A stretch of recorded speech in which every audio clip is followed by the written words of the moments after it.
찰칵. 그 소리가 귓속을 파고들었을 때 제 온몸이 얼어붙었습니다. 카메라 셔터였어요. 누군가 휴대폰으로 절 찍고 있었던 거죠. 차가운 금속성 소리가 공기를 갈라 제 고막을 때리는 순간 폐지 리어카 손잡이에서 손이 미끄러졌어요. 쇠 손잡이가 손바닥을 벗어나며 덜컹거리는 진동이 바닥을 타고 올라왔고 그 떨림이 제 무릎까지 전해졌습니다. 누가 절 찍는 거죠? 왜요? 골목길 한가운데였어요. 오전 10시쯤 됐을 겁니다. 햇살은 따뜻했지만 바람은 차가웠던 그런 날이었죠. 저는 그저 평소처럼 폐지를 줍고 있었을 뿐인데 갑자기 검은색 벤츠가 제 앞에 멈춰 섰거든요. 처음엔 그냥 비켜달라는 뜻인 줄 알았어요. 급한 차가 지나가려나 보다 싶어서 리어카를 옆으로 끌려던 참이었죠. 근데 창문이 내려가더니 차 안에서 휴대폰이 제 쪽을 향했어요. 그리고 그 소리가 들렸습니다. 찰칵. 셔터 소리였어요. 기계적이고 건조한 소리가 차가운 공기를 타고 제 귓속으로 파고들었습니다. 그 소리를 듣는 순간 등골이 오싹해지면서 온몸이 움츠러들었어요. 마치 벌거벗은 채로 사람들 앞에 선 것 같은 수치심이 확 밀려왔습니다. 손이 떨렸어요. 심장이 이상하게 빨리 뛰기 시작했고요. 뭔가 잘못됐다는 걸 본능적으로 알았던 것 같아요. 그때 차 안 남자의 얼굴이 보였습니다. 아니, 정확히는 얼굴을 보는 순간 알아봤다고 해야겠네요. 강민서? 25년을 함께 살았던 남자였어요. 심장이 한 박자 건너뛰는 느낌이었습니다. 숨이 목구멍 어딘가에 걸려서 제대로 쉬어지지 않았어요. 눈앞이 흔들렸죠. 아니, 제가 흔들린 건지도 모르겠어요. 다리에 힘이 쭉 빠지면서 리어카 손잡이를 움켜쥐지 않았으면 그 자리에 주저앉았을 겁니다. 차 안에서 그 사람이 휴대폰을 들고 있었어요. 화면이 제 쪽을 향하고 있었고요. 저를 찍은 거였습니다. 폐지 줍는 제 모습을요. 조수석에는 여자가 앉아 있었어요. 얼굴은 잘 안 보였지만 긴 머리가 어깨 너머로 흘러내리는 게 보였습니다. 젊어 보였어요. 그 사람보다 한참 어려 보였죠. 그 여자도 뭔가 웃고 있는 것 같았어요. 차 안에서 웃음소리가 새어나왔거든요. 낮게 깔리는 웃음이었는데 그게 유리창을 타고 밖으로 흘러나와 제 귀에 닿았습니다. 날카롭지는 않았지만 그 소리가 가슴 한가운데를 찌르는 것 같았어요. 사람을 이렇게 만드는군요. 참, 말이 안 나오더라고요. 뭐라고 해야 할지 몰랐어요. 아니, 할 수 있는 말이 없었던 것 같아요. 그때 그 사람 목소리가 들렸습니다. 봐봐, 저 꼴 좀. 진짜 거지네. 목소리는 차분했어요. 화난 것도 아니었고 흥분한 것도 아니었어요. 그냥 담담하게 마치 날씨 얘기하듯이 그렇게 말하더라고요. 그게 더 끔찍했습니다. 조수석 여자가 또 웃었어요. 낄낄거리는 소리가 차 안에서 울렸고 그 소리가 창문 틈으로 새어나와 제 귓속을 때렸습니다. 손이 덜덜 떨렸어요. 온몸에 힘이 쭉 빠지는 게 느껴졌죠. 입술을 깨물었는데도 떨림이 멈추지 않았어요. 뭐라고 대꾸해야 할지 몰랐습니다. 아니, 대꾸할 수가 없었어요. 목소리가 나오지 않았거든요. 그냥 그 자리에 서 있을 수밖에 없었어요. 그러다 벤츠 경적이 울렸습니다. 빵! 짧고 날카로운 소리가 골목길 벽을 타고 울려 퍼졌어요. 그 소리가 아스팔트 바닥과 건물 벽면에 부딪혀 반향을 일으키며 사방에서 제 귓속으로 쏟아져 들어왔습니다. 가슴이 철렁 내려앉는 느낌이었어요. 심장이 한번 크게 요동치더니 그 다음엔 제대로 뛰지 않는 것 같았죠. 비키라는 뜻이었습니다. 저보고 비키라고요. 저는 떨리는 다리를 억지로 움직여서 리어카를 옆으로 끌었어요. 바퀴가 덜컹거리며 골목 한쪽으로 밀려났고 벤츠는 천천히 제 옆을 지나갔습니다. 엔진 소리가 낮게 깔리면서 차가 움직였어요. 배기음이 아스팔트를 타고 진동으로 전해져 왔고 그 진동이 발바닥을 타고 올라와 다리를 후들거리게 만들었습니다. 차가 지나가면서 조수석 창문 너머로 여자 얼굴이 스쳐 지나갔어요. 그 순간 눈이 마주쳤습니다. 웃고 있었어요. 저를 보고 웃고 있었어요. 차는 그렇게 골목 끝으로 사라졌습니다. 카메라 셔터 소리가 아직도 귓가에 맴돌아요. 그 소리를 생각하면 그때 그 순간이 고스란히 되살아납니다. 차가운 쇠 손잡이 느낌, 등골을 타고 내려온 오싹함, 가슴을 찌르던 웃음소리, 경적이 울릴 때 철렁 내려앉던 심장. 다 생생해요. 저는 한참을 그 자리에 서 있었던 것 같아요. 얼마나 지났는지는 모르겠어요. 시간이 멈춘 것 같기도 했고 순식간에 지나간 것 같기도 했고요. 리어카 손잡이를 쥔 손이 떨렸습니다. 차가운 쇠가 손바닥에 박히는 느낌이었지만 손을 놓을 수가 없었어요.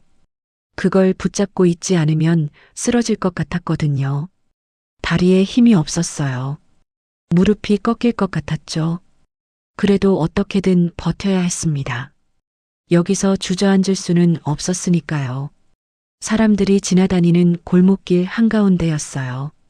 저를 보는 시선들이 느껴졌습니다. 불쌍하다는 눈빛도 있었고 그냥 무관심한 눈빛도 있었죠. 그게 더 견디기 힘들었어요. 제 나이에 이런 꼴로 살게 될 줄은 몰랐어요. 25년을 함께 산 남자한테 이런 취급을 받을 줄도 몰랐고요. 사진을 찍히다니.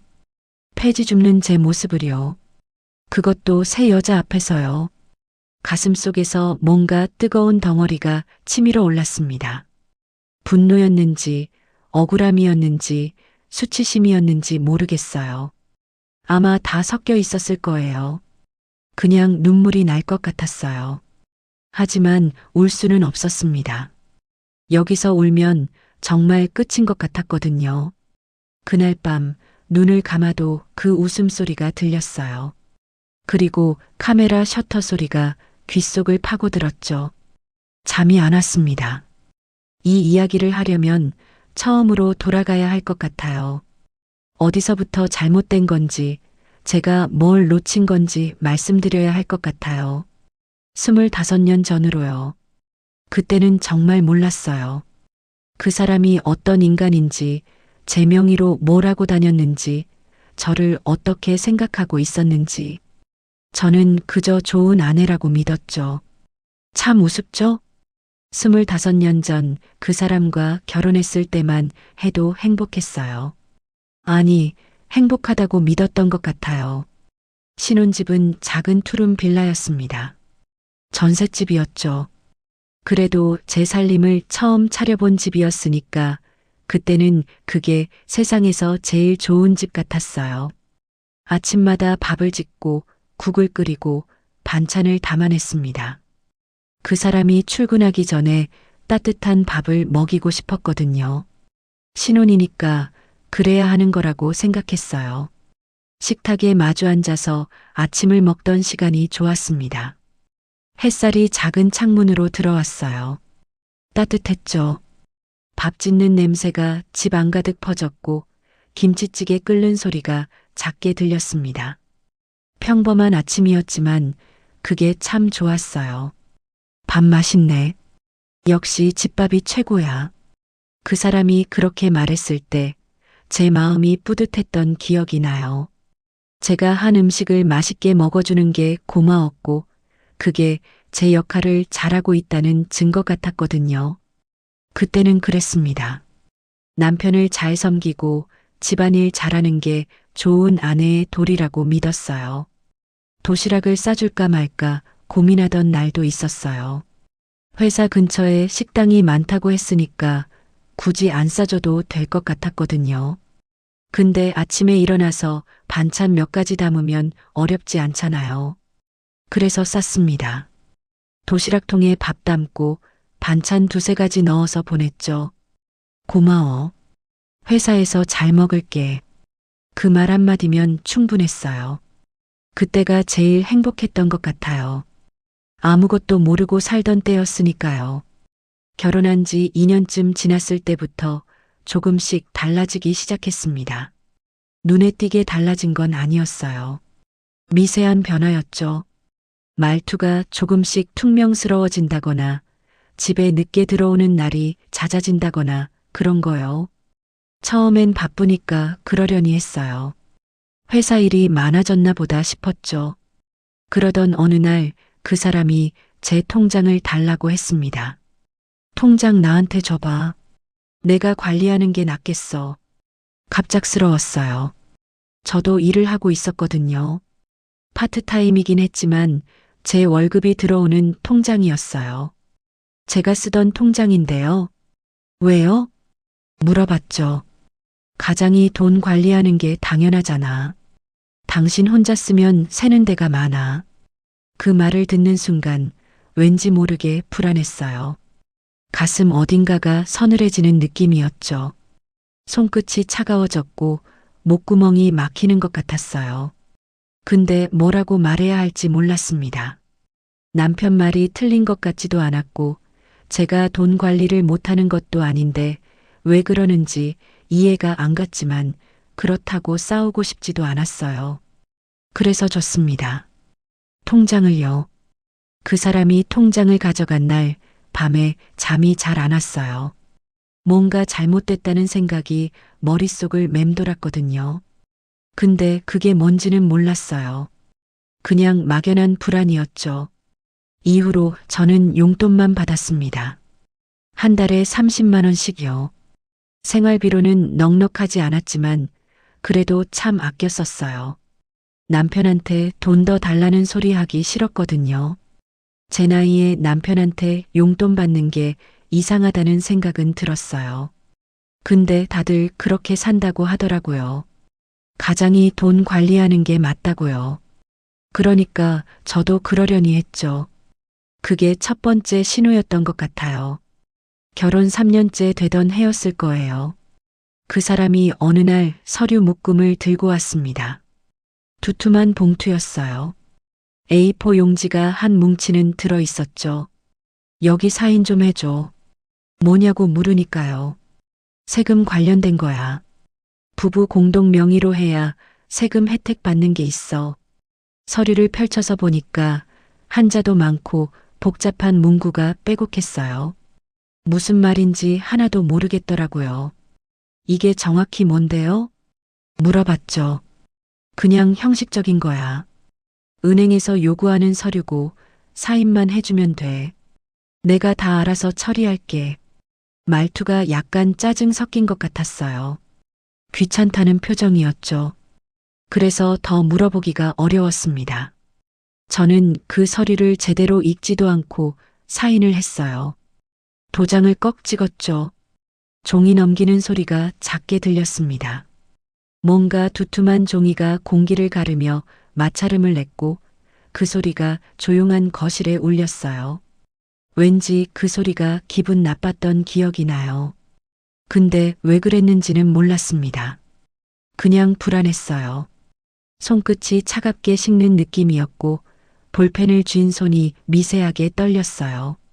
그래도 사인을 했죠. 남편 말을 믿었으니까요. 서류를 다 챙긴 그 사람이 봉투에 넣으면서 말했어요. 고마워. 당신은 신경 끄고 집이나 잘 지켜. 내가 알아서 할게. 그 말이 왠지 이상했어요. 집이나 잘 지켜라고요? 저는 그냥 집안일만 하는 사람인가요? 근데 그 생각을 입 밖으로 내지는 못했습니다.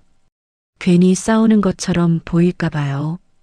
그때 제가 물어봤어야 했어요. 그 서류가 정확히 뭔지, 제 명의로 뭐라는 건지. 근데 물어보지 않았죠. 그게 나중에 제 목을 조르는 올가미가 될 줄은 꿈에도 몰랐습니다. 그 무렵 이웃집에 사는 딸아이가 자주 우리 집에 놀러 왔어요. 수진이라는 애였습니다. 당시 10살쯤 됐을 거예요. 초등학교 3학년이었나 4학년이었나 그랬어요. 부모님이 맞벌이를 하셔서 아이가 혼자 있는 시간이 많았어요. 그래서 제가 가끔 밥을 해줬죠. 라면 끓여주고 김밥 싸주고 그랬어요. 수진이는 밝은 아이였어요. 웃을 때 보조개가 들어갔고 말을 잘 들었죠. 저한테 엄마처럼 따랐어요. 아줌마, 오늘도 와도 돼요? 그렇게 물어보던 아이였죠. 저는 그 애가 예뻤어요. 저도 아이를 갖고 싶었는데 그때까지 생기지 않았거든요. 그래서 수진이가 더 애틋하게 느껴졌던 것 같아요. 남편도 수진이한테 친절했어요. 오히려 저보다 더 잘해줬죠. 수진아, 숙제 다 했어? 아저씨가 봐줄까? 그렇게 챙겨줬어요. 당시엔 그게 좋은 거라고 생각했어요. 남편이 아이들을 좋아하는구나. 나중에 우리 아이 생기면 좋은 아빠가 되겠구나. 그렇게 믿었죠. 근데 지금 생각하면요. 그때부터였을까요? 그 사람이 수진이를 눈여겨보기 시작한 게요. 아니, 그랬을 리 없어요. 그때 수진이는 고작 10살짜리 애였는걸요. 제가 너무 나쁘게 생각하는 걸 수도 있죠. 그래도 어쩔 수 없어요. 나중에 알게 된 일을 생각하면 그때부터 뭔가 시작됐던 건 아닐까 하는 생각이 들거든요. 수진이가 집에 올 때마다 그 사람은 유독 기분이 좋아 보였어요. 저한테는 점점 말수가 줄어들면서 수진이한테는 말을 많이 걸었죠. 그게 이상했어요. 근데 뭐라고 말할 수는 없었죠. 그냥 아이한테 잘해주는 건데 제가 이상하게 받아들이는 것처럼 보일까 봐요. 그래서 참았습니다. 그때는 몰랐어요. 그 사람이 제 명의로 뭘 하고 다녔는지. 저는 그저 좋은 아내라고 믿었죠. 지금 생각하면 그때부터 다 계획하고 있었던 건 아닐까 싶어요. 저를 버리고 새 삶을 준비하던 거요. 근데 그걸 알았다면 어땠을까요? 막을 수 있었을까요? 글쎄요. 아마 못 막았을 거예요. 저는 그때 아무것도 몰랐으니까요. 그저 남편 말만 믿고 집안일 열심히 하고 그렇게 살았으니까요. 참 어리석었죠. 결혼 7년째 되던 해 그 사람이 이혼하자고 했습니다. 아무 예고도 없었어요. 그날도 평범한 저녁이었어요. 저는 부엌에서 설거지를 하고 있었고 그 사람은 거실에 있었죠. 문득 뒤에서 인기척이 느껴졌어요. 돌아보니까 거실 테이블 위에 서류 봉투가 놓여 있었습니다. 두툼한 갈색 봉투였어요. 나와봐. 부르더라고요. 목소리가 평소와 달랐어요. 차가웠죠. 뭔가 결정된 사람의 목소리 같았어요. 저는 손을 닫고 거실로 나갔습니다. 테이블에 마주 앉았죠. 그 사람이 봉투를 제 앞으로 밀었어요. 열어봐. 봉투를 여니까 서류가 나왔습니다. 이혼 합의서였어요. 첫 장에 크게 써 있더라고요. 이혼 합의서라고요. 심장이 쿵 내려앉는 느낌이었습니다. 숨이 목구멍 어딘가에 걸렸어요. 제대로 쉬어지지 않았죠. 눈앞에 있는 글자들이 흔들렸어요. 이혼이요? 왜요? 이게 무슨... 말이 제대로 나오지 않았어요. 도장만 찍어. 조용히 끝내자. 그 말을 듣는 순간 온몸에 소름이 돋았습니다. 손끝이 얼어붙는 것 같았어요. 등골이 서늘해지면서 가슴 안쪽이 텅 비는 느낌이 들었죠. 무슨 소리예요? 갑자기 왜 이러는 거예요? 물었죠. 이유는 중요하지 않아. 어차피 내 명의로 된 건 아무것도 없어. 집도 내 명의고 통장도 내 명의야. 그냥 도장 찍고 나가면 돼. 그 말이 귀에 꽂혔습니다. 내 명의로 된 건 아무것도 없어. 그 말이요. 맞았어요. 집도 그 사람 명의였고 통장도 다 가져갔으니까요. 제 명의로 된 건 정말 아무것도 없었어요. 근데 그게 이혼 사유가 되나요? 왜 그래야 하는데요? 제가 뭘 잘못했어요? 목소리가 떨렸어요. 잘못한 거 없어. 그냥 이제 각자 살자는 거야. 이틀 안에 집 나가. 그게 서로한테 좋아. 이틀이요? 이틀 안에 나가라고요? 가슴이 무너지는 것 같았어요. 7년을 함께 산 집에서 이틀 안에 나가라고요. 손이 덜덜 떨렸습니다. 서류를 쥔 손이 흔들렸어요. 글자가 제대로 보이지 않았죠. 뭐라고 말해야 할지 몰랐어요. 그냥 눈물만 나올 것 같았어요. 이틀 뒤 저는 집을 나왔습니다. 캐리어 하나 들고요. 옷 몇 벌이랑 세면도구만 챙겼어요. 그것만 챙겨도 캐리어가 다 차더라고요. 남은 건 다 버리고 나왔죠. 문이 닫히는 소리가 들렸습니다. 둔탁한 소리였어요. 쇠로 된 문틀이 맞닿으며 생긴 진동이 복도 바닥을 타고 제 발끝까지 전해졌고 그 떨림이 다리를 타고 올라와 무릎을 후들거리게 만들었어요. 7년을 살던 집이 그렇게 끝났습니다. 갈 곳이 없었어요. 친정은 일찍 돌아가셨고 친구들도 다 연락이 끊긴 지 오래였어요. 결혼하고 나서 남편 말대로 집에만 있었으니까 사람들 만날 일이 없었거든요. 그래서 동사무소에 갔습니다. 뭐라도 알아봐야 할 것 같았어요. 대기실에 앉아서 한참을 기다렸어요. 플라스틱 의자가 딱딱했어요. 엉덩이가 아팠지만 어디 갈 데도 없어서 그냥 앉아 있었죠. 시계 초침 소리가 들렸어요. 째깍째깍. 그 소리가 조용한 대기실에 울렸습니다.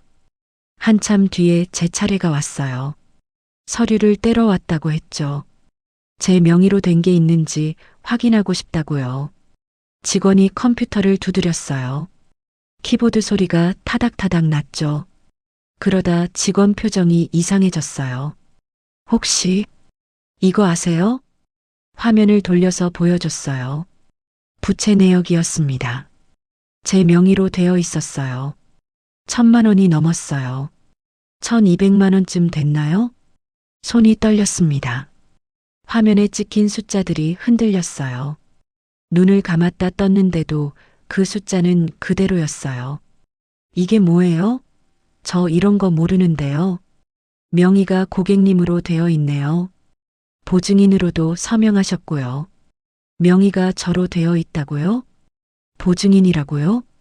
그때 떠올랐어요. 몇 년 전 그 사람이 서류 가져와서 사인하라고 했던 게요. 세금 관련 서류라고 했었죠. 그게 이거였나요? 가슴이 철렁 내려앉았어요. 그때 그 서류가 뭔지 나중에 알았어요. 명의 도용이라고 다른 사람 이름을 몰래 써서 빚을 만드는 거였죠. 범죄예요. 제가 사인한 게 보증 서류였던 겁니다. 제 명의로 빚을 만들어 놨던 거예요. 다리에 힘이 풀렸어요. 의자에 앉아 있었는데도 쓰러질 것 같았어요. 채권자 쪽에서 연락 오셨을 텐데요. 연락이요? 아무 연락도 못 받았어요. 통장도 다 가져갔고 휴대폰도 해지됐는걸요. 저는 아무것도 몰랐어요. 빚이 있는 줄도 제 명의로 뭔가 되어 있는 줄도요. 동사무소에서 나오는데 누군가 절 불렀습니다. 낯선 남자 둘이었어요. 정장을 입고 있었죠. 그중 한 명이 제 이름을 불렀어요. 박순애 씨 맞으시죠? 어떻게 제 이름을 아는지 물어보려는데 그쪽에서 먼저 말했어요. 빚 갚으셔야죠. 한 달 안에 1,200만 원 입금하세요. 안 그러면 법적 조치 들어갑니다. 한 달이요? 1,200만 원을요? 그게 말이 돼요? 저 그런 돈 없는데요. 저 빚진 적 없어요. 명의가 고객님으로 되어 있어요. 서명도 있고요. 한 달 안에 갚으세요. 그 말만 남기고 가버렸어요. 저는 그 자리에 멍하니 서 있었습니다. 한 달 안에 1,200만 원이요. 어디서 그 돈을 구하죠? 집도 없고 통장도 없고 일자리도 없는데요. 발걸음이 떨어지지 않았어요. 어디로 가야 할지도 몰랐죠. 그냥 걸었어요. 목적 없이, 방향 없이요. 동네를 배회하다가 아는 사람을 마주쳤습니다. 슈퍼 주인이었어요. 예전에 자주 가던 슈퍼였죠. 안녕하세요. 인사했는데 그쪽 반응이 이상했어요. 눈을 피하더라고요. 아, 네. 그러고는 얼른 지나갔어요. 왜 저러나 싶었는데 며칠 뒤 알게 됐어요. 동네 사람들을 만날 때마다 다들 절 피했거든요. 심지어 어떤 사람은 이런 말을 하더라고요. 당신 남편 말로는 정신병 있다던데 조심하세요. 정신병이요? 저한테요? 그 말을 듣는 순간 온몸이 얼어붙었습니다. 그 사람이 그런 소문을 퍼뜨린 거였어요. 저를 정신병자로 만들어 놓은 거죠. 왜요? 왜 그래야 했어요? 이혼만으로는 부족했나요? 제 명의로 빚까지 만들어 놓고 사람들한테 거짓말까지 퍼뜨려야 했나요? 가슴이 터질 것 같았어요. 숨이 제대로 쉬어지지 않았어요. 목구멍이 막힌 것 같았죠. 말이 안 나왔어요. 그냥 고개를 숙이고 그 자리를 벗어났습니다. 갈 곳이 없었어요. 친구도 없고 의지할 사람도 없었어요. 그래서 거리를 배회했습니다. 며칠을 그렇게 돌아다녔어요. 편의점 앞 벤치에서 밤을 새우기도 했고 지하철역 대합실에서 잠깐 눈을 붙이기도 했죠. 배가 고팠어요. 지갑에 남은 돈이 얼마 없었거든요. 어느 날 폐지를 줍는 노인을 봤습니다. 리어카를 끌고 가더라고요. 골판지를 주워서 리어카에 싣고 또 다른 골판지를 찾아 걸어가는 모습이 보였어요. 그걸 보는 순간 생각했어요. 저도 저렇게 하면 되겠구나. 폐지를 주우면 되겠구나. 부끄러웠어요. 제 나이에 폐지를 줍게 될 줄은 몰랐거든요. 근데 어쩔 수 없었어요. 먹고 살아야 하니까요. 빚도 갚아야 하니까요. 그래서 시작했습니다. 폐지 줍기를요. 처음 리어카 손잡이를 잡았을 때 차가웠어요. 쇠로 된 손잡이가 손바닥에 박히는 느낌이었죠. 얼음장처럼 차가운 금속이 살갗을 파고들었고 그 차가움이 손목을 타고 팔뚝까지 올라왔어요. 리어카를 끌었습니다. 바퀴가 덜컹거리며 굴러갔어요. 골판지를 주었어요.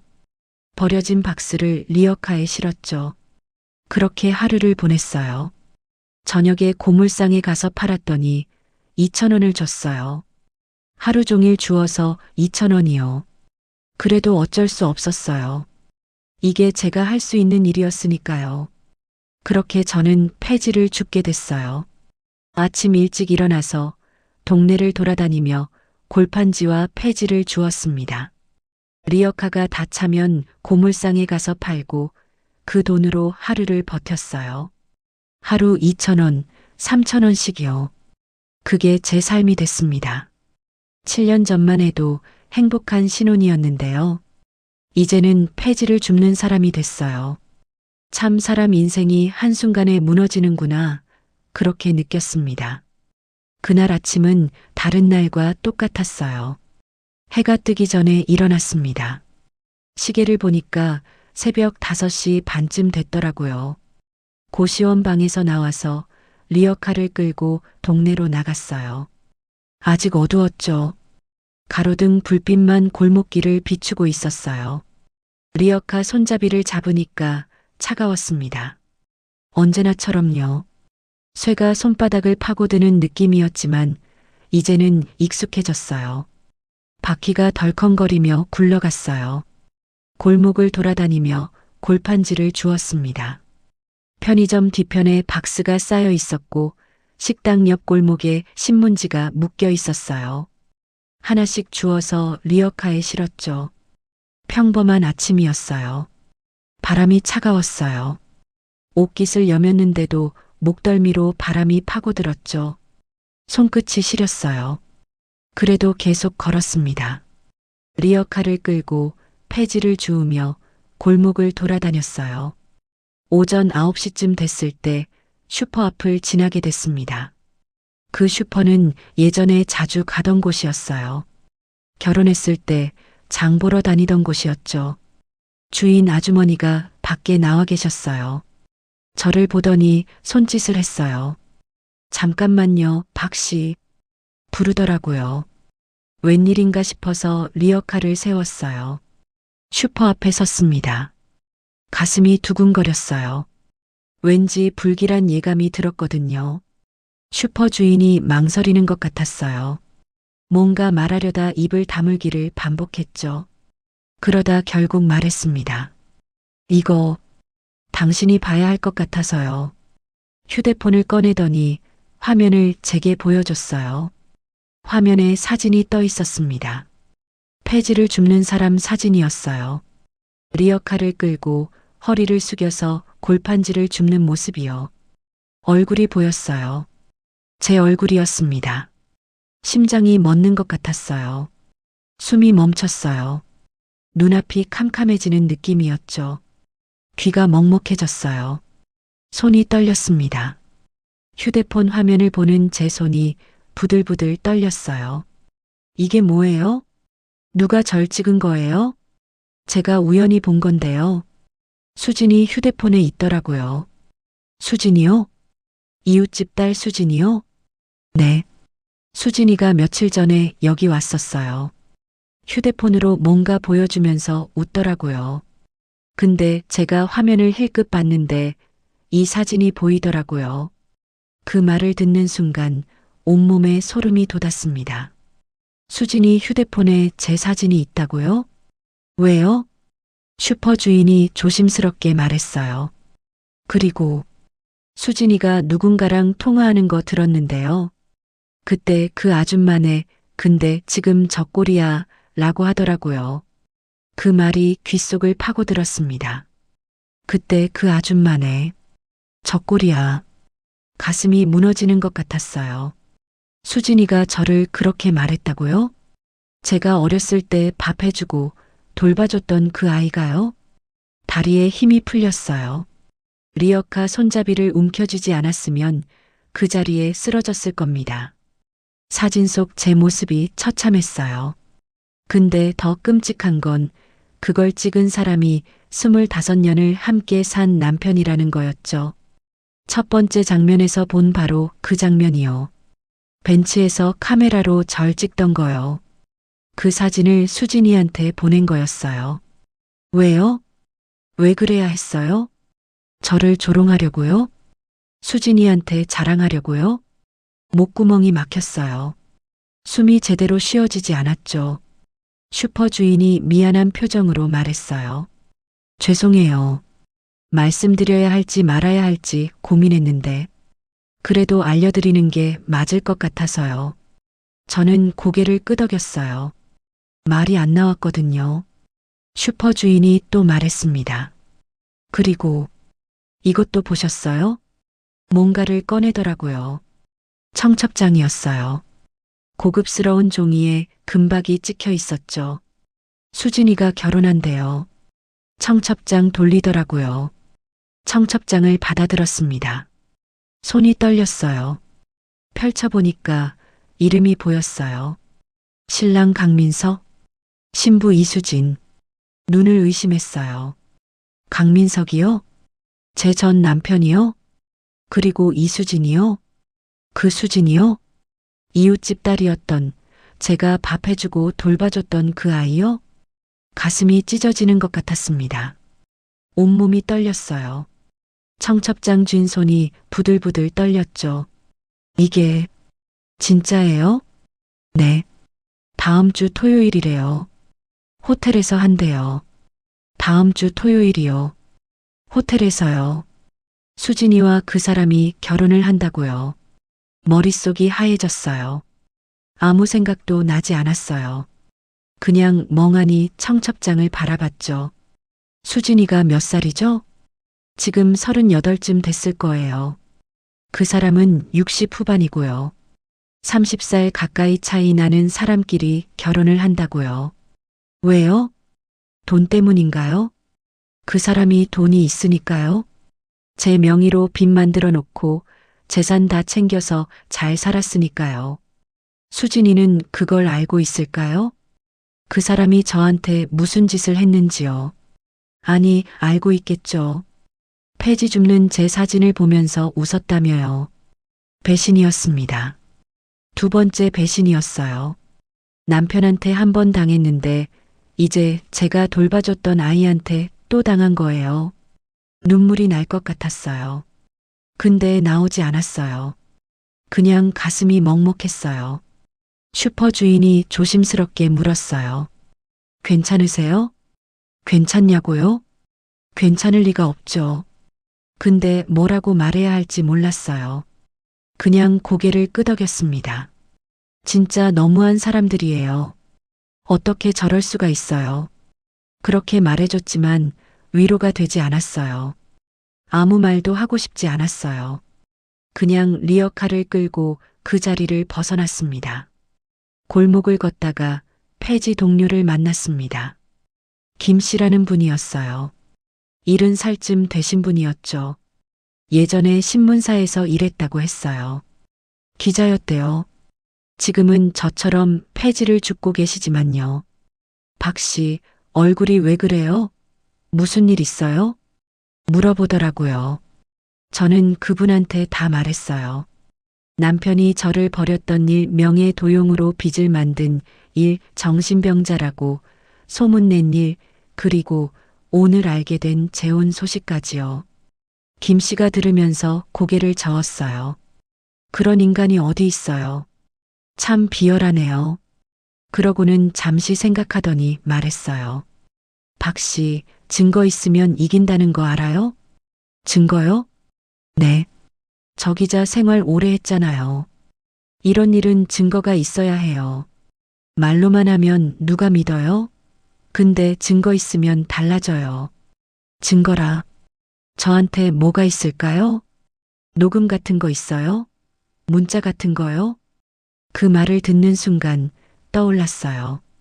이혼할 때 그 사람이 한 말들이요. 저는 그때 녹음을 했었어요. 왜 그랬는지는 모르겠어요. 그냥 본능적으로 휴대폰 녹음 버튼을 눌렀던 것 같아요.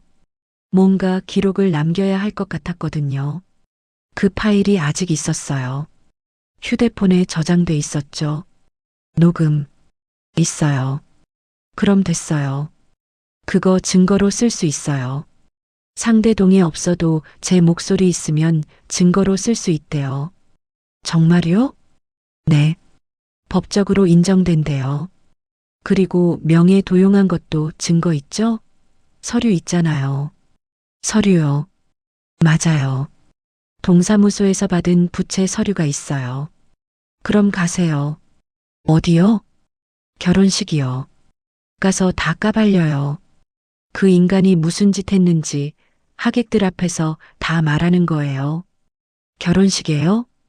가라고요? 손이 떨렸어요. 박 씨, 이대로 당하고만 있을 거예요? 그 인간들 행복하게 살게 내버려 둘 거예요? 아니요. 그럴 수는 없죠. 저도 사람인데요. 이렇게 당하고만 있을 수는 없어요. 그럼 가야죠. 증거 들고 가서 하객들 앞에서 다 말하는 거예요. 그럼 그 인간도 창피해서 못 견딜 거예요. 그 말을 듣는 순간 결심이 섰습니다. 가기로 했어요. 재혼식이에요. 증거를 들고 가서 그 사람이 무슨 짓을 했는지 다 말하기로요. 더 이상 참지 않기로 했어요. 저도 할 말이 있으니까요. 25년 동안 참았던 말들이요. 이제는 하겠어요. 그 사람 앞에서, 수진이 앞에서, 그리고 하객들 앞에서요. 손에 휴대폰을 꽉 쥐었습니다. 녹음 파일이 들어있는 휴대폰이요. 이게 제 무기였어요. 이제 써먹을 때가 온 것 같아요. 재혼식 날이 왔습니다. 토요일 오후 2시였어요. 아침 일찍 일어났어요. 고시원 방에서 옷을 꺼냈습니다. 제일 깨끗한 옷이었어요. 검은색 바지에 흰색 블라우스요. 몇 년 전에 샀던 건데 그동안 한 번도 입지 않았어요. 입을 일이 없었거든요. 옷을 입고 거울을 봤습니다. 낯설었어요. 제 모습이 낯설었죠. 언제부터 이렇게 늙었을까요? 얼굴에 주름이 깊게 패여 있었고 눈가가 처져 있었어요. 머리는 회백색이었고요. 65살이니까 당연한 거겠죠. 근데 왠지 슬펐어요. 한숨이 나왔어요. 참, 거울 속 제 모습을 보니까 이게 맞나 싶었어요. 이렇게 가는 게 맞나 싶었죠. 근데 돌아설 수는 없었어요. 이미 결심했으니까요. 휴대폰을 챙겼습니다. 녹음 파일이 들어있는 휴대폰이요.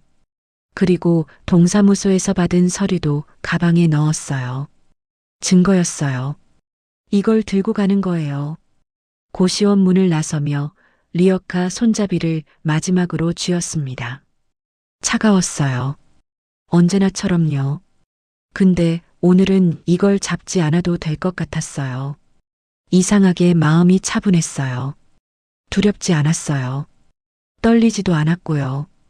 그냥 해야 할 일을 하러 가는 기분이었죠. 버스를 탔습니다. 버스 안에서 창밖을 봤어요. 거리가 지나갔죠. 사람들이 지나갔고요. 내렸어요. 호텔 앞에 섰을 때 다리가 떨렸습니다. 건물이 컸어요. 유리로 된 외벽이 햇빛을 반사하고 있었죠. 저 안에서 결혼식을 하고 있겠죠. 그 사람이요. 수진이가요. 발을 떼기가 어려웠어요. 근데 어쩔 수 없었어요. 가야 했으니까요. 한 발짝 내디뎠습니다. 그리고 또 한 발짝이요. 호텔 문을 밀고 들어갔어요. 로비를 지나 연회장을 찾았습니다. 안내판에 써 있더라고요. 2층 그랜드홀이라고요. 계단을 올라갔어요. 손에 땀이 났습니다. 심장이 두근거리기 시작했어요.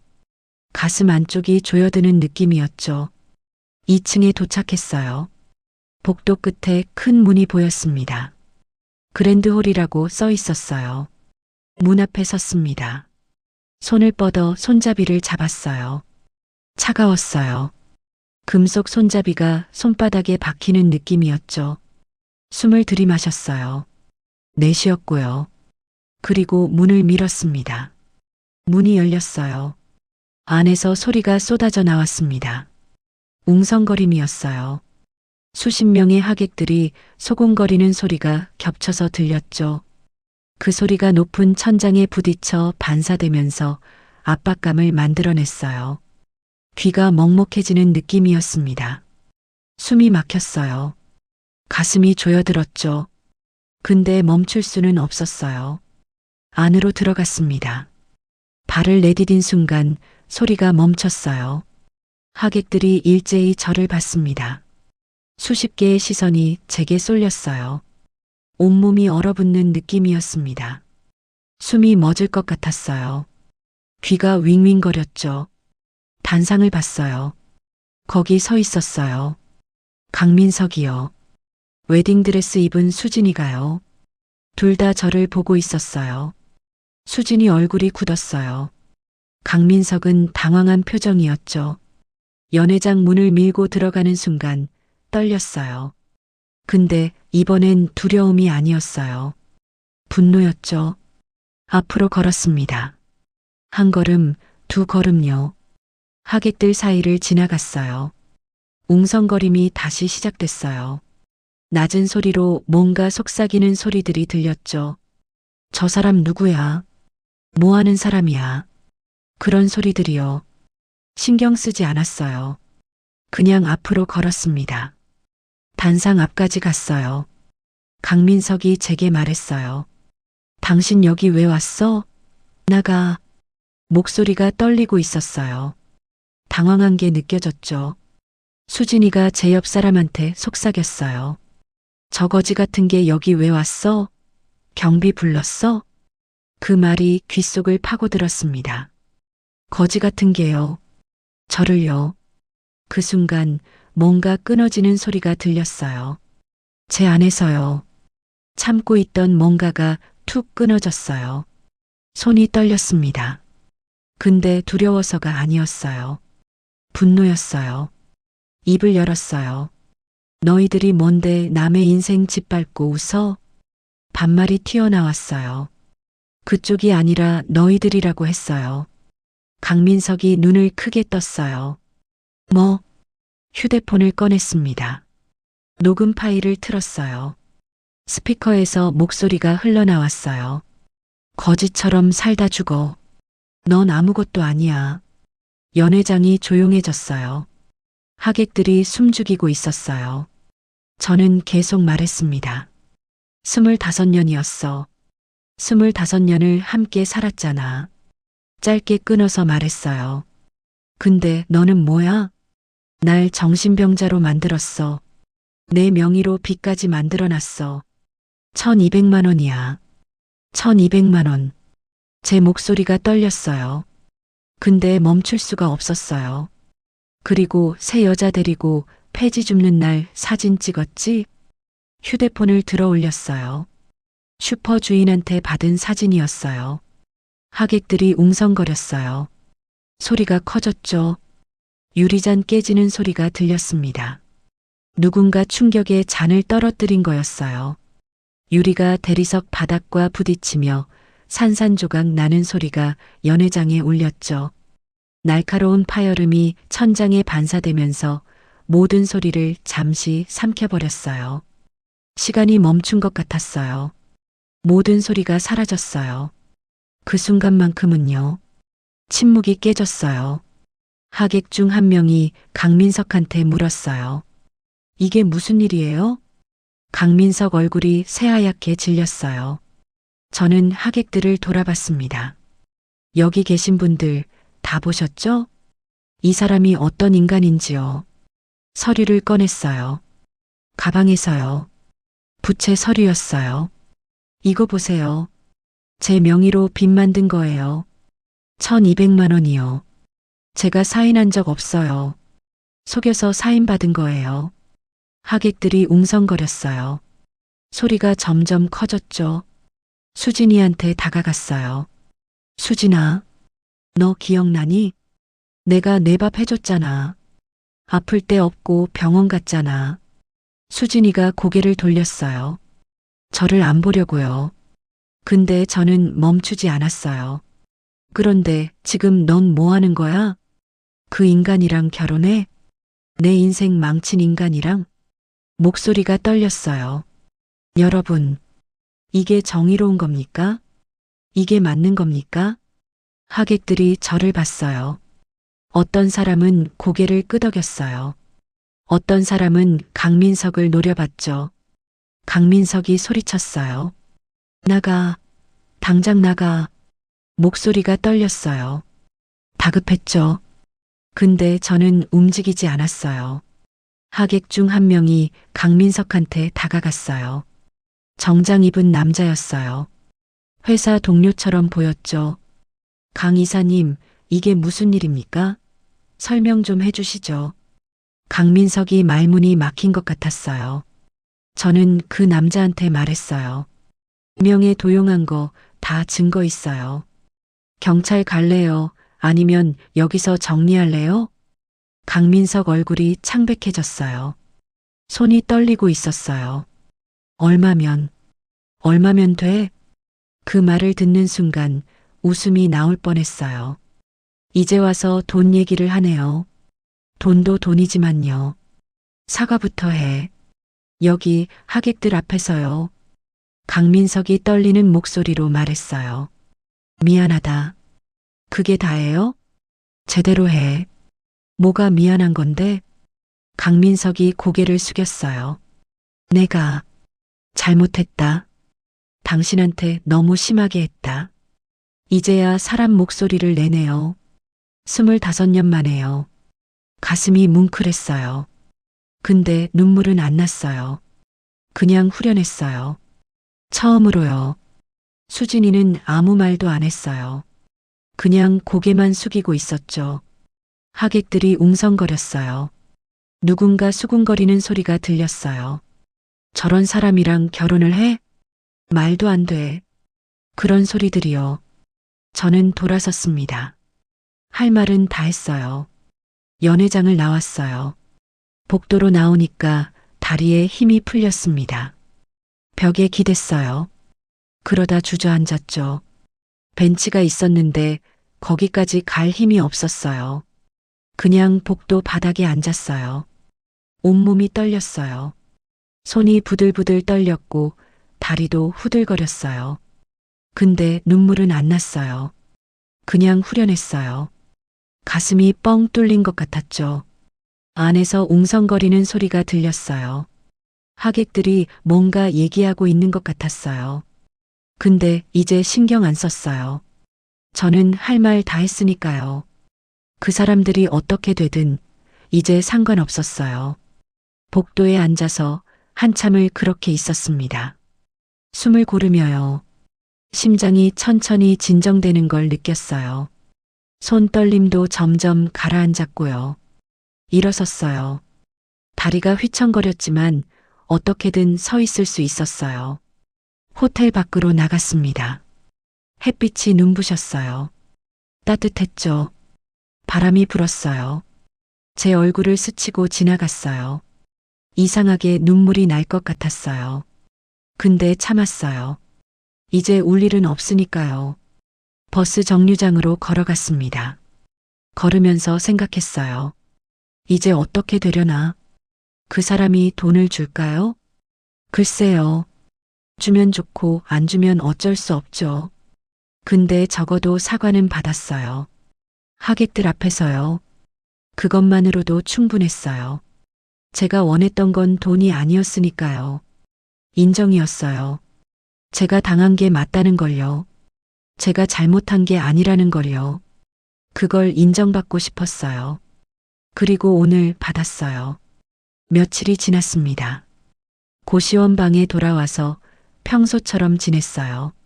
아침에 일어나서 폐지를 주우러 나갔고 저녁에 돌아와서 잤죠. 그런데 사흘째 되던 날 휴대폰에 문자가 왔어요. 은행에서 온 문자였어요. 입금 알림이었습니다.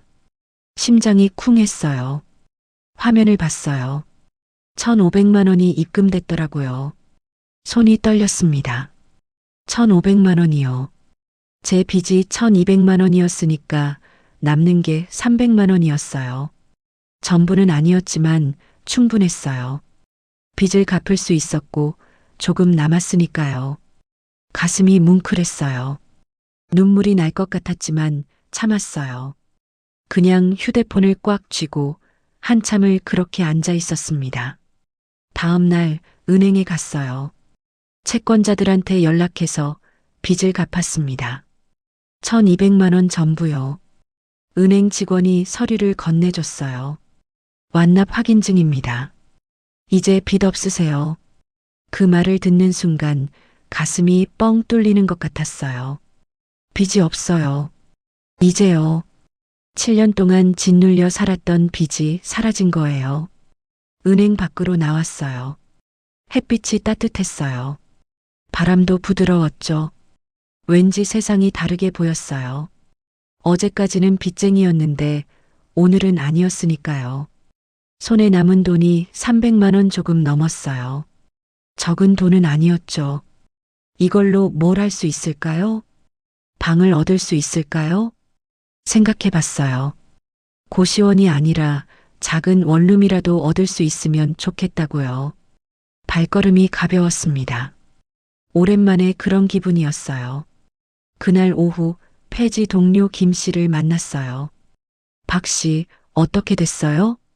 물어보더라고요. 저는 다 얘기했어요. 결혼식에 갔던 일, 하객들 앞에서 말했던 일, 그리고 합의금을 받은 일까지요. 김 씨가 웃었어요. 잘했어요. 정말 잘했어요. 슈퍼 주인도 알게 됐는지 저를 보더니 엄지를 치켜 세웠어요. 박 씨, 대단해요. 정말 잘하셨어요. 부끄러웠어요. 대단한 건 아닌 것 같았거든요. 그냥 할 말 했을 뿐인데요. 근데 고마웠어요. 그렇게 말해줘서요. 이틀 뒤 저는 폐지 리어카를 팔기로 했습니다. 더 이상 필요 없었거든요. 고물상 주인한테 연락했어요. 리어카요? 얼마 안 되는데 그래도 가져갈게요. 10,000원을 줬어요. 적은 돈이었지만 상관없었어요. 리어카 손잡이를 마지막으로 쥐었습니다. 차가웠어요. 언제나 그랬던 것처럼요. 쇠로 된 손잡이가 손바닥에 박히는 느낌이었죠. 그 차가움이 손목을 타고 팔뚝까지 올라왔어요. 이 차가운 쇠를 처음 잡았던 날이 떠올랐어요. 집에서 쫓겨나서 갈 곳이 없어서 어쩔 수 없이 폐지를 줍기 시작했던 그날이요. 손잡이를 꽉 쥐었다가 놓았어요. 이제는 덜 차갑게 느껴졌어요. 아니, 제가 무뎌진 걸 수도 있죠. 7년 동안 잡고 다녔으니까요. 고물상 주인이 리어카를 끌고 갔어요. 바퀴가 덜컹거리며 멀어졌죠. 그 소리가 점점 작아졌어요. 그러다 사라졌습니다. 손이 텅 비었어요. 근데 이번엔 무섭지 않았어요. 오히려 홀가분했어요. 이제 리어카를 끌지 않아도 되니까요. 폐지를 줍지 않아도 되니까요. 손바닥을 봤어요. 굳은 살이 박혀 있었어요. 쇠 손잡이를 쥐고 다녀서 생긴 거였죠. 이 굳은 살도 언젠가 사라지겠죠. 시간이 지나면요. 근데 기억은 안 사라질 것 같아요. 이 7년이요. 폐지를 주우며 살았던 시간이요. 잊고 싶지만 잊히지 않을 것 같았어요. 그래도 괜찮아요. 이제는요. 일주일 뒤 작은 방을 얻었습니다. 원룸이었어요. 크지 않았어요. 5평 정도 됐을까요? 근데 제게는 충분했어요. 처음으로 제 공간이 생긴 거였으니까요. 창문이 있었어요. 햇빛이 들어왔죠. 부엌도 있었고 화장실도 있었어요. 고시원보다 훨씬 좋았어요. 짐을 풀었어요. 캐리어 하나에 들어있던 옷들을 꺼내서 옷장에 넣었죠. 세면도구를 화장실에 뒀고요. 그게 전부였어요. 제가 가진 게 그것뿐이었으니까요. 근데 이상하게 마음이 편했어요. 텅 빈 방이었지만 제 방이었으니까요. 창문을 열었어요. 바람이 들어왔습니다. 따뜻했어요. 밖을 봤어요. 거리가 보였고 사람들이 지나다녔죠. 평범한 풍경이었어요. 근데 그게 좋았어요. 저도 이제 평범하게 살 수 있을 것 같았거든요. 거지가 아니라요. 사람으로요. 창문 앞에 서서 한참을 그렇게 있었어요. 생각했어요. 그 사람들은 어떻게 됐을까요? 강민석이요, 수진이요. 결혼은 했을까요? 아니면 취소됐을까요? 궁금하진 않아요. 이제는요.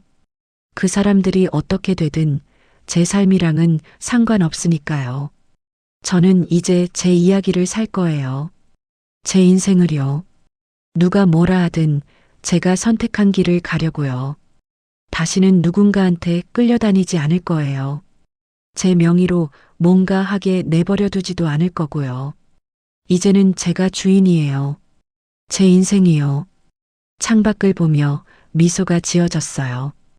오랜만에 웃는 것 같았어요. 진짜로요. 해가 지고 있었어요.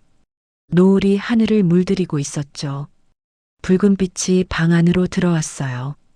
따뜻했어요. 그 빛 속에 서서 저는 생각했습니다.